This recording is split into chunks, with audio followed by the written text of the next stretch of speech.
Hi, everybody. This is your friend Daniel Hutchins. We're back again for another live stream today. Another live stream from our friends Comic Book Resources.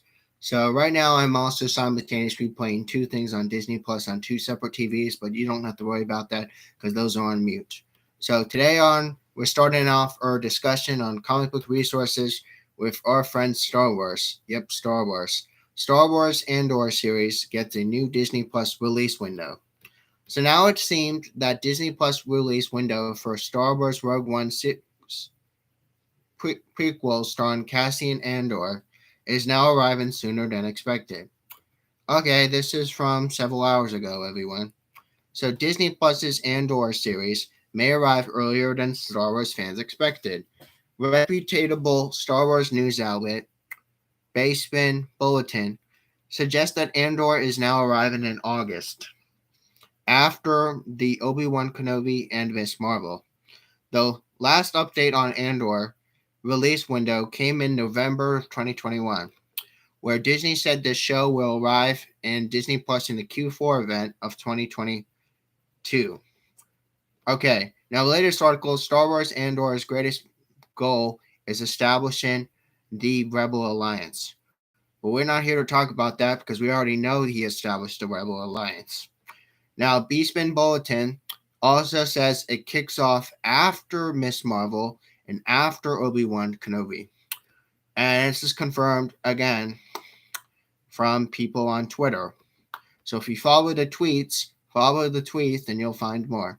Again, so Andor serves as a prequel to Rogue One and centers the eponymous rebellion soldier and Captain Cassian Andor, played by Diego Lugo. He joined by other several familiar Star Wars characters, including Mothma and Saw Gerrera. Okay, so again, the latest article, Star Wars Andor has relaunched an official Twitter account. Now, if you want to know more about Star Wars updates on Cassian Andor, you can go on Twitter and follow them on Twitter.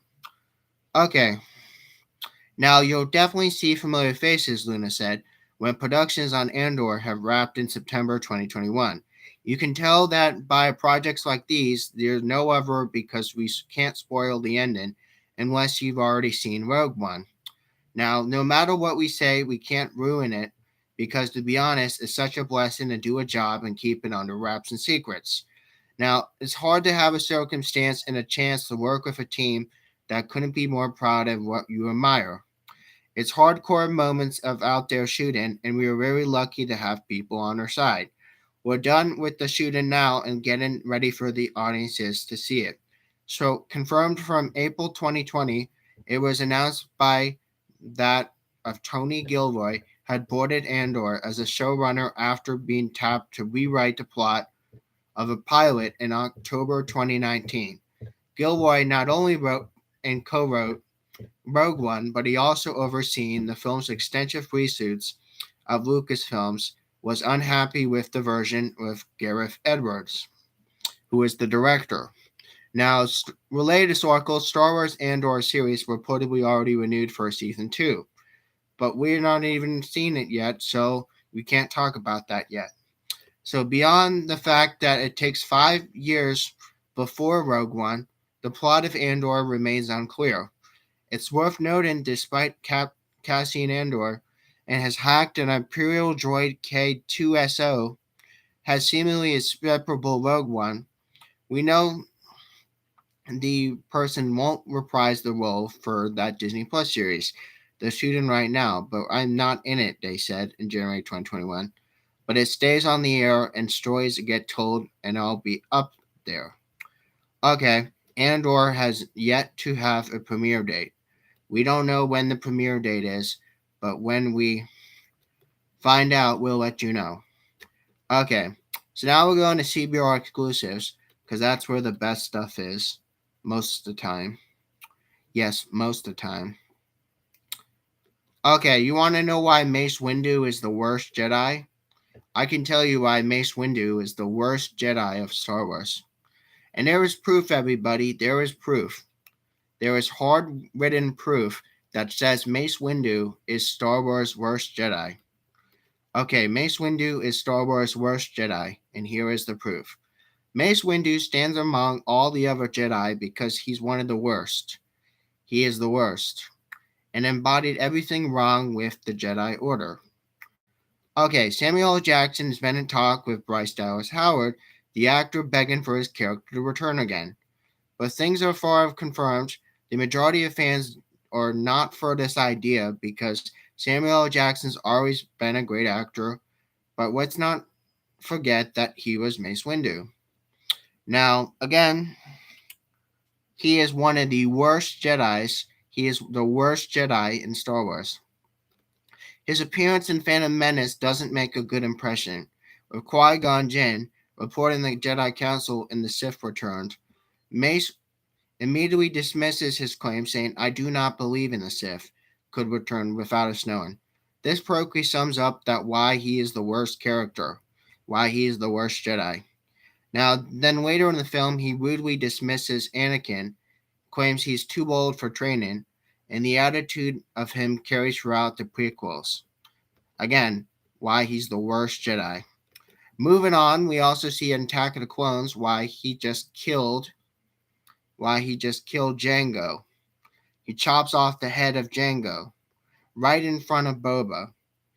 While Mace may not have known this, Boba was watching. It's the very few times Jedi have been striking a living being. He does it brutally, though, without hesitation and zero regrets, and simply knocking out Jango and disarming him and beheading him while slicing off his head in front of Boba is very, very traumatic. Now, again, Star Wars Clone Wars also featured Mace Windu, although he mostly stayed a stern, fierce warrior throughout. One arc has also saw Boba attempting to assassinate Mace Windu for revenge of killing his father. Now, again, Boba is clearly in the wrong, though, because in Mace a chance to apologize to behead his dad. Now, Boba was captured and admits he is sorry for doing terrible things, and he still does not forgive Mace.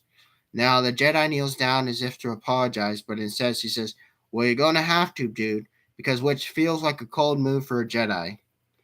Okay, related to Sparkles, Star Wars great tragedies can be avoided with one small change. We're not talking about that, we're talking about something else. Then we also notice in Star Wars Revenge of the Sith, where it seals Mace as one of the worst Jedis, because he is the worst Jedi. He continues his distrust in Anakin and refuses to let him become a Jedi Master. Anakin later comes to him revealing Palpatine is the Sith Lord they've been looking for, but this huge deal is one of the biggest discoveries for the Jedi. He still refuses to let Anakin join him, simply saying, "If you had told me this is true, then you might have gained my trust." Well, okay. But then, during the perhaps his worst idea of all, Mace and three of the Jedi go to arrest Palpatine without informing anyone else of his plan. They then quickly get things out of hand, and Mace's only goal was to kill Palpatine without even having him a trial. This ultimately then pushes Anakin over the edge. Mace represents the Jedi in the worst light. Now again, finally his hand is cut off and Palpatine throws him into the streets below. When George Lucas made the prequels, fans were surprised how the Jedi are portrayed. But the Lucas intention is to show that they have lost their way. So Mace Windu is arguably the embodiment of everything wrong with the Jedis from the prequel era.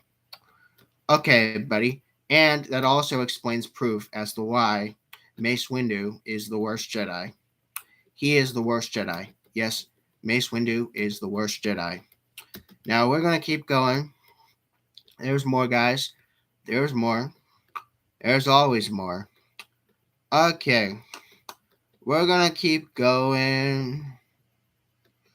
Yes, we're going to keep going. Okay. We want to keep going. We're not trying to look for comic book reviews. We're just looking for other comic sorts of reviews. But again, let me know what type of stuff you want me to talk about. I'm just trying to freaking find something. Okay. We're just trying to fucking find something.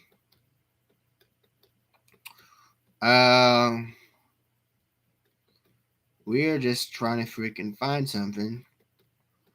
Uh, Most of this stuff was posted a couple days ago, but there's only so much that I want to cover. Um, okay, okay. These are all just comic reviews, but they're under exclusives. Now let's just go back to CBR's main page and just go from there. Okay. Do you want to know what's going on with the Batman? I can tell you what's going on with Batman. So Batman in China, their China opening of the Batman is significantly hurt because of the COVID lockdowns. Yeah, because of the COVID-19 lockdowns, Batman's opening weekend in China is negatively impacted.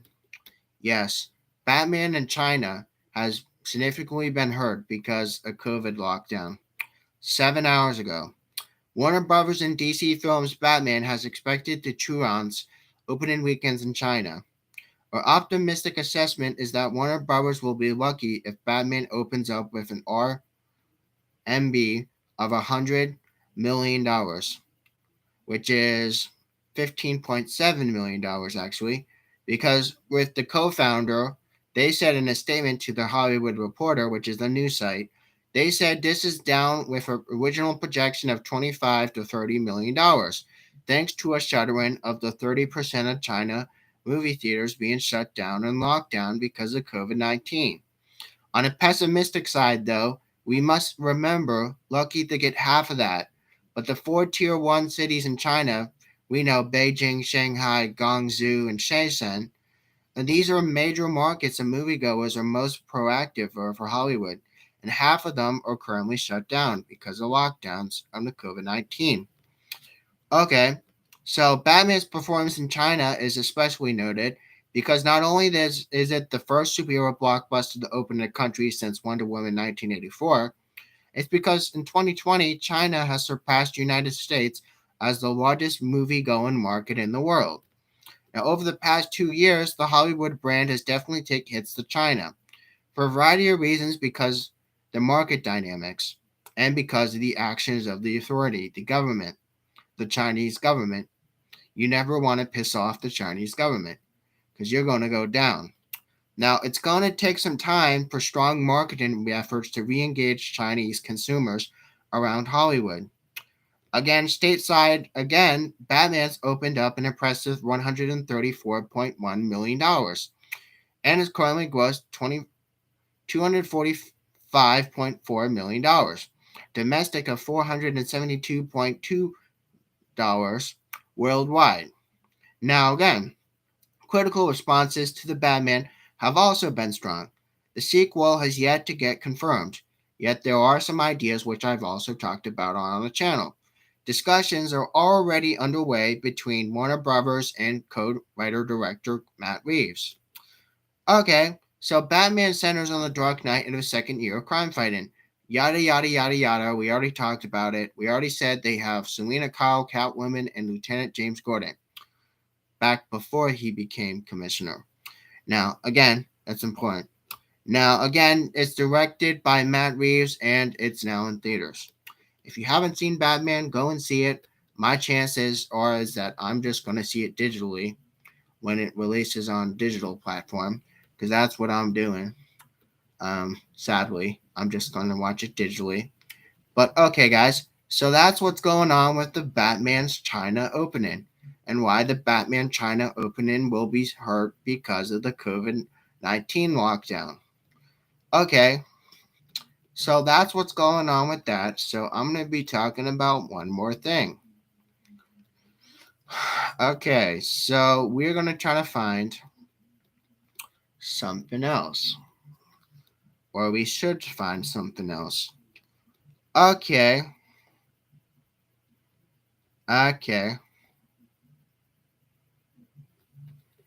You want to know more about Harry Potter? I can tell you more about Harry Potter. Harry Potter and the Goblet of Fire is the best story with the worst legacy. Now, Goblet of Fire has marked the vast departure of the first three Harry Potter books, or stories greatly affected from the series, for the better and for the worst. This was an hour ago, everyone. Harry Potter's Wizarding World is getting larger this year. The April release of Fantastic Beasts: Secrets of Dumbledore and rumored 2022 release of Hogwarts Legacy. The first book, Harry Potter Sorcerer's Stone, was a massive success in 1997. It was adapted in 2001 again, but the series has enchanted audiences since bringing it to the stage. The newest movie promises to continue their trends. Now, again, no franchise, however, has its missteps. Now, again, J.K. Rowling has made many comments that have soured fans' perceptions of the franchise. From her views of trans identity into questionable post hoc additions to canon, few instances where the Harry Potter text stands as problematic. Most of these emerge as the fourth book from the franchise, Harry Potter and the Goblet of Fire. The dark text explored the many corners of the wizard world and develops characters in previously unexplored ways. Now, for those reasons, Harry Potter and the Goblet of Fire stands out as one of the more revolutionary books of that franchise, while also bearing the title as the most problematic of them. Now, again, Harry Potter and the Goblet of Fire boast some brilliant additions to canon. Now, taken simply from the story from a grain of salt, we know Goblet of Fire is quite brilliant. The book features a meta twist and a villain where we have the defense against the dark side teacher again, in a case of previous three books. Hermione is then finally given a dimension beyond nerd, and we know bond between Ron and Harry continues the new fold to display relationships of brotherhood, damaged but manages to heal. Now, the Goblet of Fire, the true strength was that its status of coming of age tale without a happy ending. In the novel, we know Harry deals with first love and rejection, process and his first true father figure, we know, his heroine situation, and thinks to well beyond the ability to handle things. Generally, those stories catch up with the hero years later and portray him as more alone due to their experience, happy in life and no love interest, and perhaps a child or two later down the road. But Goblet of Fire has rejected this, portraying the return of one of the darkest wizards of all time, the one who we should not name.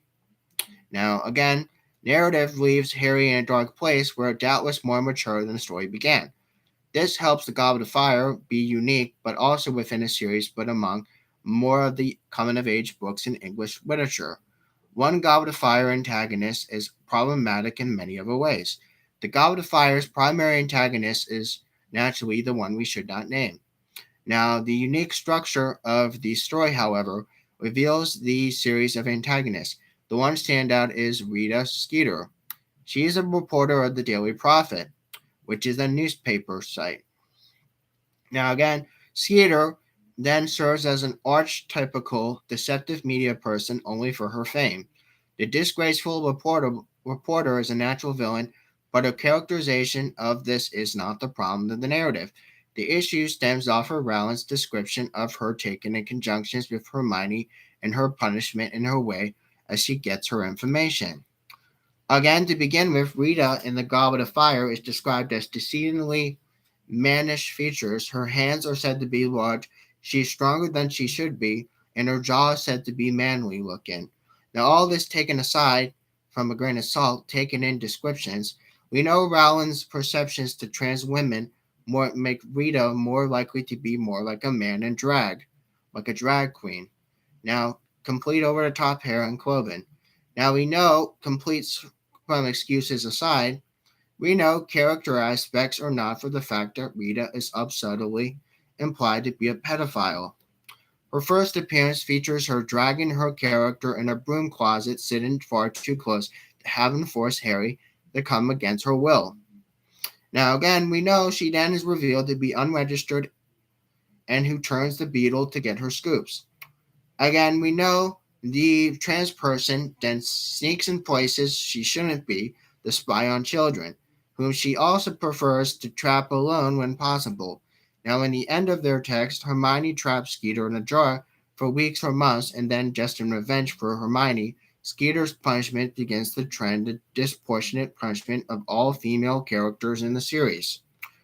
Okay, Goblet of Fire's women are terribly mistreated. Now, Rita Skeeter's punishment was only just an instant of a horrible mistreatment of the Goblet of Fire, and just all women in general. Now, again, no, fantasy generally views women as lesser. Now, problem throughout literature, Goblet of Fire particularly stake the frustrations of women. Ron's father is then portrayed as a defender, and is beginning the story where he takes the Dursleys to take a task for mistreatment of Harry. Molly, however, is made fun of her adult son for being concerned of Harry's well-being, even though the boy is going up against dragons in competitions that lasted about 500 years previously because of too many of her deaths. Now, there is to say nothing of Hermione and other Hogwarts girls. Now, every girl in Hogwarts is portrayed to be swooning over Victor Crumb. Now, again, it extends to impede the work is done in Hogwarts. The fickleness extends to one of their champions, Fleur Delacour, who is portrayed to be obsessed with her appearance. Now, again, we know apparently bad. We know Hermione is given center stage in narrative only by Rowling, focusing on the fact that her teeth are smaller and her dress is prettier. Now, in spite of easily being the most well educated person of her year and her class, now we know Hermione is only 14. Now she was having her body be the defined feature of all women were treated very poorly in the Goblet of Fire. Even though she's only 14, she's only 14 in the book. Now again, house elves are one of the worst parts of the Goblet of Fire. Now, if you guys remember, the house elf was introduced in the sequel. Now, again, Harry advocates for house elves in the previous books, but again, Hermione wanted to liberate them was strange. Now, Goblet of Fire omitted house elf subplots entirely, for good reason. Essentially, the book makes the case for house elves desperately wish to be enslaved, so Hermione gets her foolish way. Okay, so she wants to get them have them paid and have time off, but she only wants to do this because they're brainwashed. Essentially, Hermione's trying to act for social justice with her own organization called SPOO, which is a vomit joke, which is earnest attempt at being better to others. The way that house elves are treated in the Goblet of Fire is a mixture between racist and slavery. Now, slavery, racist, and poverty, we like all those things together, and you got the house elves. Now, again, they've been sentient beings for fantasy for a very, very long time. Now, Harry Potter series is one of the more problematic aspects and the greatest sagas of contemporary literature. Later, Wizard and World media is attempted to course correct those problematic aspects to little or no avail. But again, sometimes difficult to navigate one's love of series than deal with the problems it presents. Harry Potter and his legacy is well worth investigation and introspection, even than any other great books that ever have so many problems. Okay, guys, so I just wanted to close this out with a little bit of some Harry Potter and the Goblet of Fire mistakes. And I just wanted to let you know that, again, I want you guys to make sure you comment and make sure you leave a comment. I see Trent responded. I see some other person responded. Okay, so yeah, I'll catch you guys in a little bit. Or I should just hang out, and I'm going to be posting another video in a little bit, like I said. And again, I'm just finishing up my other videos I have playing simultaneously in the background. Try to finish those up so then I can really try and focus on more YouTube for y'all. And then I'll catch in with you guys soon. Hope to see you guys soon in the next live stream. See you guys around. Bye.